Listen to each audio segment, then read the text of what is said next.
Merci beaucoup, mesdames et messieurs. Vous qui avez choisi le tonton de la presse Juvénal Kibala. Avec beaucoup de regrets, beaucoup de tristesse, que nous allons contribuer aussi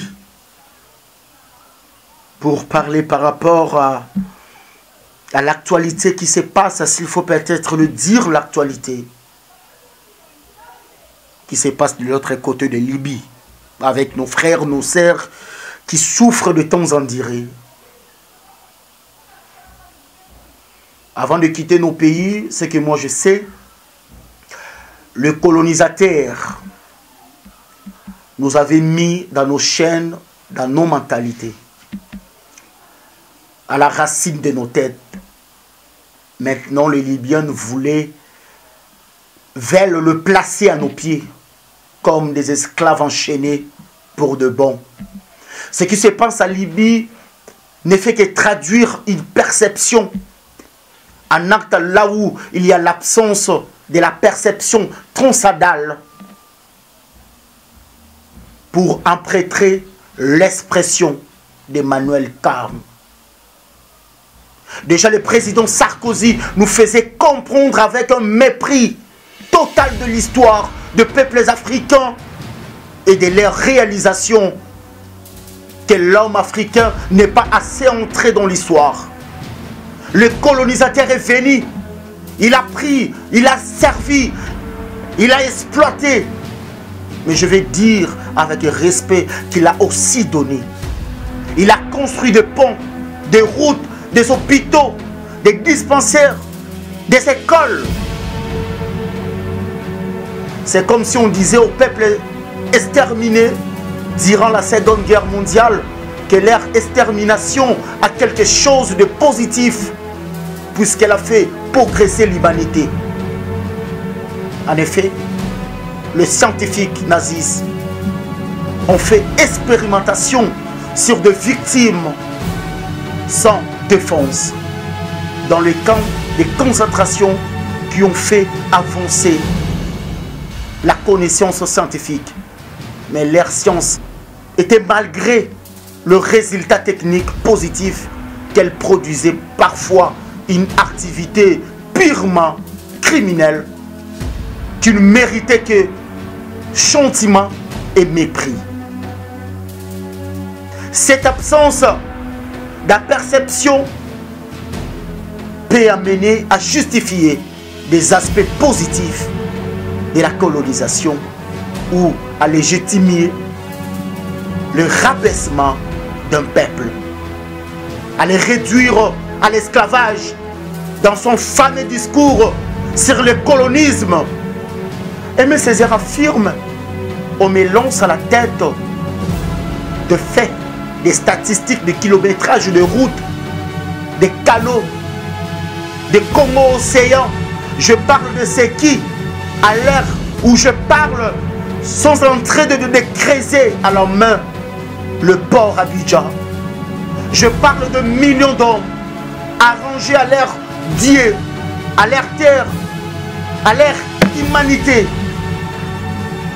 Aujourd'hui, à leur survie, à la danse, à la sagesse, je parle de millions d'hommes à qui on inculqué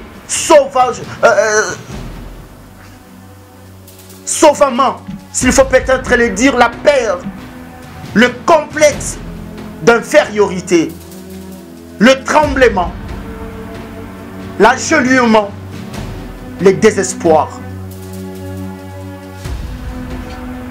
le barbarisme aussi, mesdames et messieurs. L'esclavagisme n'est donc possible que lorsqu'il y a le mépris, le complexe de supériorité, la négation, lorsqu'il y a le mépris, le complexe de supériorité, comme je disais, la négation de l'être en tant qu'être, un être humain. Et Cheikh Anta Diop l'explique clairement lorsqu'il affirme que la religion de l'histoire, des réalisations intellectuelles de peuples africains noirs et le maître culturel, mental qui a déjà précédé à préparer le génocide. Pour confrétrer cette thèse de Cheikh Anta Diop, il suffit de lire l'ouvrage de Lucien Lévy, Brut, publié en 1922, intitulé « La mentalité primitive ». Et on ne sait toujours publier, on ne sait toujours pas sur quels critères fiables il s'est passé pour classer la plupart des sociétés africaines parmi le peuple inférieur ayant une mentalité primitive. Il y a une tentative non seulement la falsification de l'histoire de peuples noirs, de les rabaisser, de les choisir, mais de les emprisonner dans leur couleur de peau. Et à ce stade ultime de normalisation, tout devient légitime.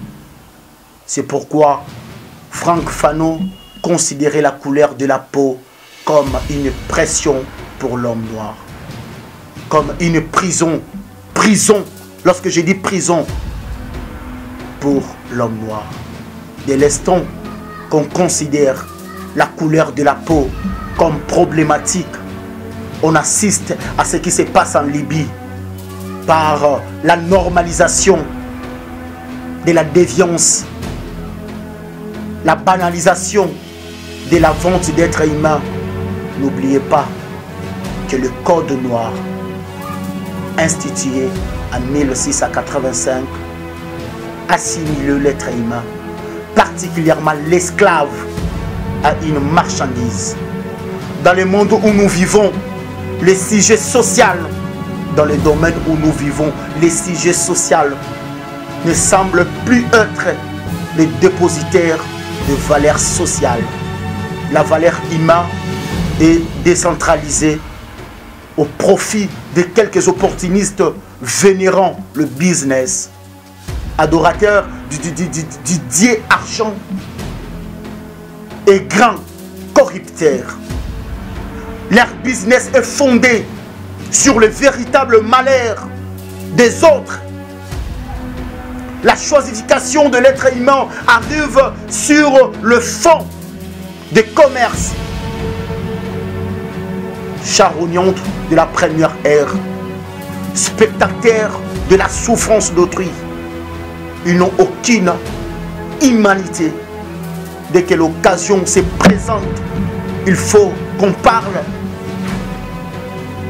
Ils sautent sur leur proie pour le dévorer.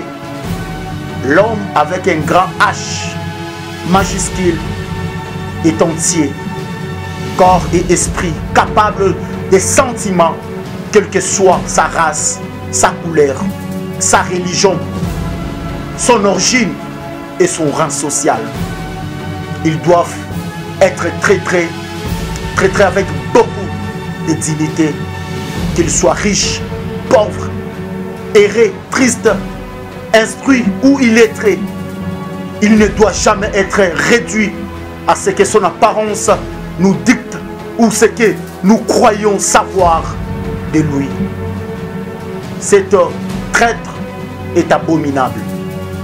Il faut le condamner jusqu'à la dernière énergie et lutter avec le moyen nécessaire pour combattre cette vérité, pour combattre cette vente aux enchères de nos compatriotes migrants. L'appel d'Alpha Blondy, de Koffi Olomide et d'autres personnalités ne doivent pas rester lettre morte. Aucun président africain ne s'est prononcé avec fermeté sur ce qui est en train de se dérouler.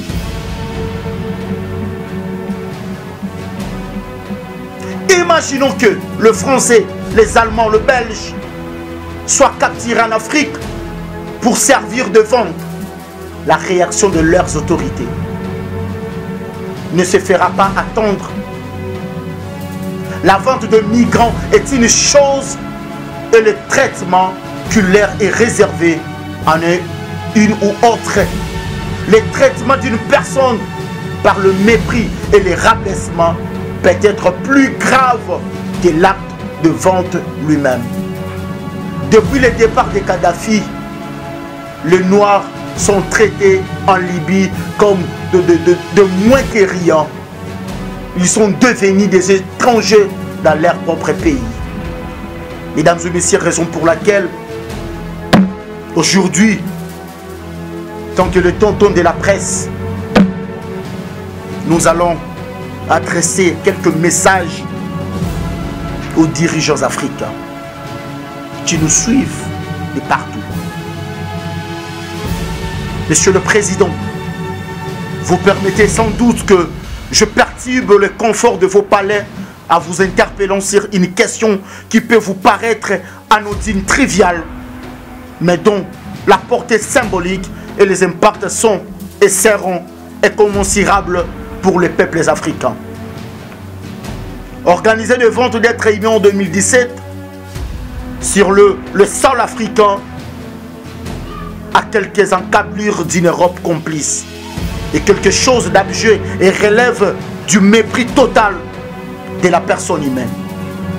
C'est un crime qui doit nous amener à nous interroger sur la sacralité de la vie, sur la dignité humaine, sur le bien et le mal, sur les alliances de la quête du bonheur pour de millions de jeunes trahis par leur propre gouvernement, c'est-à-dire vous, mais ceux qui gouvernent nos pays. Excellence, Monsieur le chef d'État, l'esclavage a certes été aboli à 1848, il y a de cela 169 ans. Mais l'idéologie qui les sous tendaient à trouver d'autres entours et artifices pour investir le passé et les pratiques économiques et politiques et ainsi perdurer. Les actes posés en Libye sont extrêmement graves et ne peuvent être passés sous silence. Les jeunes retenus en esclavage dans ces pays membres de l'Union africaine doivent être libérés. Ils ont besoin d'être aidés pour se reconstruire psychologiquement afin de retrouver leur dignité, leur humanité. Excellence, Monsieur le Président, tous les Africains, c'est en Libye comme c'est hors de Libye, se sont sentis brimés, humiliés. Ils attendent des actes forts et pas seulement des déclarations principes, lesquelles sont généralement vite oubliées. Sitôt liés, nous, peuple, sommes à votre écoute. Je m'appelle Juvenal Kibala. Elenia Congo TV officiel, RDC, Kinshasa.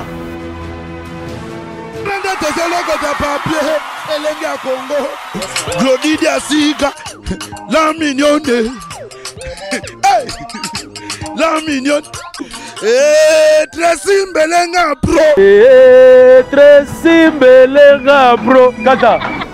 Nous sommes GoLocation. Nous prenons votre talon de bagage au pied de l'avion et nous vous déposons tout de suite où vous voulez, dans les meilleures conditions possibles pour vous donner plus de temps et de liberté.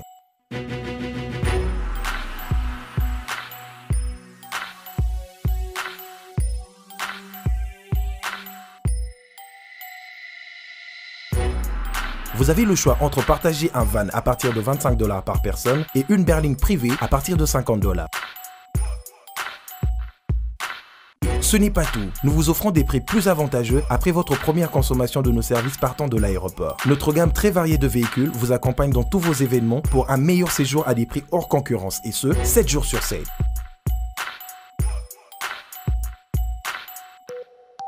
Puis, nous vous faisons suivre vos bagages chez vous rapidement et en toute sécurité par un personnel professionnel et très qualifié. Pour plus d'infos, Europe, Amérique, Congo ou golocation@rdc@gmail.com. GoLocation, nous sommes au Flat Hotel Lontu en face de ShopRite. Avant, quand je prenais mon vol, j'organisais tout seul. Quand je voyageais, que ce soit en business ou en économie, arrivé à l'aéroport, je rencontrais de tracas.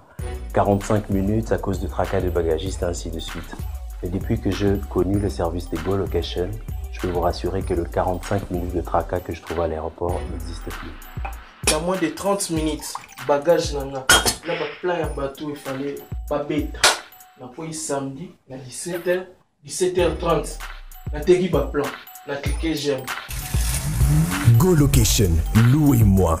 Votre besoin, notre réponse.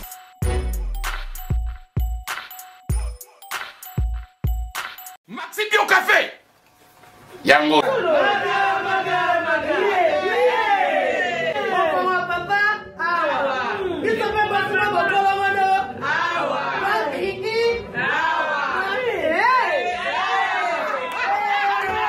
On connaît pas demande Hémorroïde.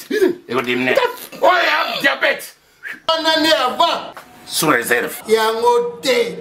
Bon, bah, tu poses à cas, yo, moko. Expliquez mon ninga pose un problème dans le couple. Expliquez, maman, c'est le coup, ils ont mis sa vie sur la couple et en gros. Tout ok. Bio Café et au salon de Leng. Tomé la cana bino yango. Force Mbetu.